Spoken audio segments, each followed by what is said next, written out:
नमस्ते दोस्तों, आज हम एक बहुत ही इंटरेस्टिंग टॉपिक पर बात करने वाले हैं। एडवांस्ड एआई को टेस्ट कैसे करें। सोच के देखिए, ये ऐसे एआई हैं जो एक ह्यूमन रिसर्चर की तरह डीप रिसर्च कर सकते हैं।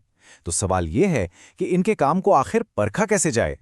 देखिए, एआई अब रिसर्च रिपोर्ट्स लिख सकता है, ये तो हम सब जानते हैं। लेकिन असली सवाल तो ये है, क्या ये रिपोर्ट्स आखिर हैं कितने अच्छे? क्या इन पर हम ट्रस्ट कर सकते हैं? बस इसी सवाल का जवाब ढूंढने निकले हैं आज। तो चलिए आपको ले चलते हैं डीप रिसर्च सिस्टम्स की दुनिया में। देखिए, ये आपके रेगुलर चैटबॉट्स नहीं है, बिल्कुल नहीं। ये तो आगे की चीज़ है। इमेजिन करिए एक डिजिटल रिसर्चर जो इंटरनेट ब्राउज करता है, डेटा को एनालाइज करता है और अलग अलग जगह से इंफॉर्मेशन जमा करके एक सॉलिड डिटेल रिपोर्ट बना देता है, एकदम बिल्कुल एक इंसान की तरह। तो आज हम क्या क्या कवर करने वाले हैं। पहले समझेंगे कि इन एआई रिसर्चर्स को ग्रेड करना इतना मुश्किल क्यों है। फिर देखेंगे कि पुराने टेस्टिंग मेथड्स फेल क्यों हो रहे हैं। उसके बाद हम मिलेंगे एक नए स्मार्टर सिस्टम से, डीप रिसर्च इवैल। और हाँ, आखिर में टॉप एआईज का रिपोर्ट कार्ड भी देखेंगे और ये भी समझेंगे कि ये सब इतना इंपॉर्टेंट क्यों है। तो सबसे पहला पॉइंट, इन नए एआई रिसर्चर्स को ग्रेड करना, ये एक बहुत बड़ा चैलेंज है। क्योंकि देखिए, ये एआई सिर्फ टेक्स्ट नहीं लिख रहे हैं, ये तो पूरे के पूरे कॉम्प्लेक्स रिपोर्ट्स तैयार कर रहे हैं। इसलिए इनकी परफॉर्मेंस को सही ढंग से मेजर करना सच में बहुत ट्रिकी हो गया है। तो फिर पुराने तरीके फेल क्यों हो रहे हैं? आखिर करंट एआई टेस्ट्स या बेंचमार्क्स में ऐसी क्या प्रॉब्लम है कि वो इन एडवांस सिस्टम्स को ठीक से परख ही नहीं पा रहे हैं? ओके, तो इसकी 3 बड़ी वजह है। नंबर 1, ये प्रोसेस बहुत महंगा और स्लो है। क्यों? क्योंकि हर चीज़ को इंसानी एक्सपर्ट्स मैनुअली चेक करते हैं, जिसमें टाइम और पैसा दोनों लगता है। नंबर 2, इनका इवैल्यूएशन क्राइटेरिया बिल्कुल फिक्स्ड है, मतलब वन साइज फिट्स ऑल वाला अप्रोच, हर टास्क के लिए सेम ग्रेडिंग सिस्टम। और नंबर 3, जो कि बहुत इंपॉर्टेंट है, इनका फैक्ट चेकिंग इनकम्प्लीट है। ये सिर्फ उन्हीं चीज़ों को वेरीफाई करते हैं जहां सोर्स लिंक दिया गया हो, बाकी सारी इन्फॉर्मेशन वो अनचेक्ड रह जाती है। तो इन सारी प्रॉब्लम्स का सल्यूशन क्या है? वेल, यहीं पर पिक्चर में आता है एक नया और कहीं ज्यादा स्मार्ट इवैल्यूएशन सिस्टम। ये एक फुली ऑटोमेटेड फ्रेमवर्क है जिसे स्पेसिफिकली इन्हीं चैलेंजेस से निपटने के लिए डिजाइन किया गया है। और इसका नाम है डीप रिसर्च इवैल। बेसिकली ये एक ऑटोमेटेड सिस्टम है जो 2 काम करता है। पहला, ये एआई के लिए मुश्किल रिसर्च टास्क खुद बनाता है, और दूसरा, ये उन्हें डायनामिक तरीके से इवैल्यूएट करता है। अब डायनामिक का मतलब क्या है?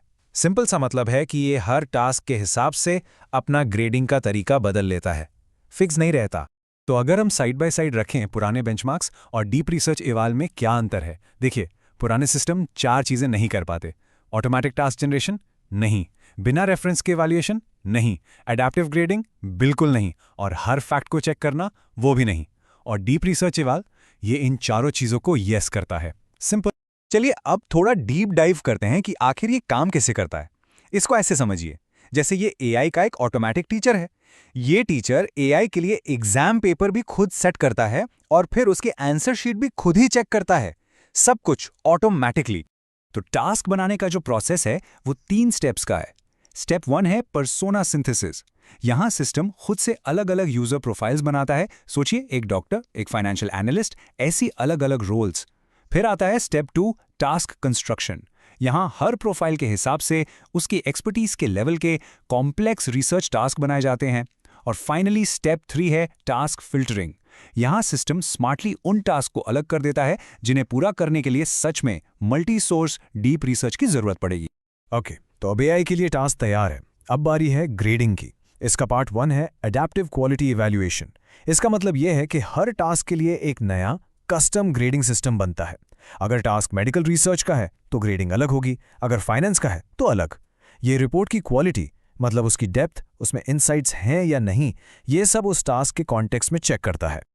और फिर आता है पार्ट 2, जो शायद सबसे इंपॉर्टेंट है, एक्टिव फैक्ट चेकिंग। यहां सिस्टम का एजेंट रिपोर्ट में लिखे हर एक स्टेटमेंट को वेरीफाई करने के लिए वेब पर जाकर सर्च करता है। मैं दोबारा बोल रहा हूं, हर एक स्टेटमेंट को, सिर्फ उनको नहीं जिनके साथ सोर्स लिंक है। और यही वो गेम चेंजर है जो पुराने सिस्टम्स में मिसिंग था। तो चलिए अब आते हैं सबसे मजेदार हिस्से पर। इस नए फ्रेमवर्क को यूज करके आज के बड़े बड़े एआई सिस्टम्स का टेस्ट लिया गया। Time for the results. आइए देखते हैं इनका रिपोर्ट कार्ड कैसा रहा। और इस टेस्ट में कौन कौन शामिल था? बड़े बड़े नाम हैं। गूगल का जेमिनी 2.5 प्रो, XAI का ग्रॉक, एंथ्रोपिक का क्लॉड, ओपन एआई का सिस्टम, इनके अलावा मैनस, परप्लेक्सिटी, डाउबाओ, बेसिकली जो भी इंडस्ट्री के टॉप प्लेयर्स हैं, सबको टेस्ट किया गया। तो पहला सवाल, सबसे हाई क्वालिटी रिपोर्ट्स कौन लिखता है? इस कैटेगरी का विनर है गूगल का Gemini 2.5 pro deep research. Score है 8.51। इसका मतलब सीधा सा है कि इसके रिपोर्ट्स का कवरेज, उसमें दिए गए इनसाइट्स और रिपोर्ट का स्ट्रक्चर सबसे बेस्ट था। लेकिन रुकिए, क्या हाई क्वालिटी का मतलब हमेशा फैक्चुअली करेक्ट भी होता है? यहाँ एक ट्विस्ट है। इसका जवाब है नहीं। जब बात आती है फैक्ट्स की, सच्चाई की, तो यहाँ बाजी मार लेता है मानस 82.30% के एक्यूरेसी स्कोर के साथ। ये सबसे ज्यादा फैक्चुअली एक्यूरेट सिस्टम साबित हुआ। और यही है इस पूरी रिसर्च का सबसे बड़ा टेक अवे। जो सिस्टम सबसे अच्छी क्वालिटी का रिपोर्ट लिखता है, जरूरी नहीं कि वो सच भी लिख रहा हो। आपके और मेरे जैसे यूजर्स के लिए इसका मतलब यह है कि एक बहुत सुंदर वेल रिटन रिपोर्ट भी गलत इन्फॉर्मेशन दे सकता है। So quality and factual correctness, ये दो बिल्कुल अलग अलग चीजें हैं। तो आखिर में सवाल उठता है कि ये बेहतर टेस्ट इतने इंपॉर्टेंट क्यों हैं? जवाब सिंपल है, क्योंकि ऐसे ही टेस्ट की मदद से हम एक ऐसा एआई बना सकते हैं जो ट्रस्टवर्दी हो, रिलायबल हो, एक ऐसा एआई जिसकी इंफॉर्मेशन पर हम आंख बंद करके भरोसा कर सके। और रिसर्च पेपर का ये कोट इसी बात पर जोर देता है। बेसिकली ये कह रहा है कि आज के एआई सिस्टम्स अक्सर किसी टास्क की जो स्पेसिफिक डिमांड्स होती हैं, उन्हें पूरा करने में फेल हो जाते हैं। इसीलिए हमें one size fits all approach को छोड़कर अडैप्टिव वैल्यूएशन सिस्टम्स की तरफ बढ़ना होगा। तो जाते जाते मैं आपके लिए एक सवाल छोड़ रहा हूं। जैसे जैसे एआई हमारी नॉलेज की दुनिया को बना रहा है, हम ये कैसे इंश्योर करेंगे कि इसकी नींव हमेशा सच्चाई पर रखी हो? इस पर जरूर सोचिएगा। मिलते हैं अगले एक्सप्लेनर में।